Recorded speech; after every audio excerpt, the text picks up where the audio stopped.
Iran మీద యుద్ధం కన్ఫామా ఏంటా అంటే డౌట్ వస్తుంది. ఎందుకంటే భారత ప్రభుత్వం, భారత విదేశాంగ శాఖ మన దేశ ఎంబసీ తాజాగా అడ్వైజరీ జారీ చేసింది. ఇరాన్లో మారుతున్న పరిస్థితుల దృష్ట్యా భారత ప్రభుత్వం జారీ చేసిన మార్గదర్శకాలకు కొనసాగిగా మళ్ళీ అడ్వైజరీ జారీ చేస్తున్నాం.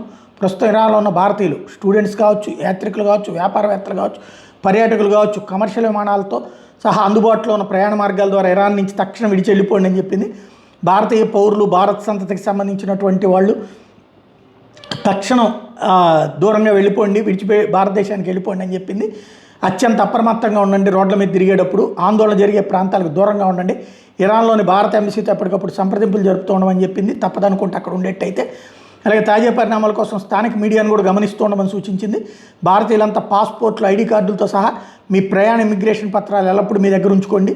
విషయంలో ఎట్లాంటి సహాయం కోసమైనా సరే భారత రాయబారికాలను సంప్రదించండి అన్నటువంటిది తేల్చి చెప్పింది. ఇప్పటిదాకా ఎంబసీ దగ్గర మీ పేరు నమోదు చేసుకోకపోతే వెంటనే రిజిస్టర్ చేయించుకోండి అని చెప్పి భారత ఎంబసీ తాజాగా తేల్చి చెప్తోంది.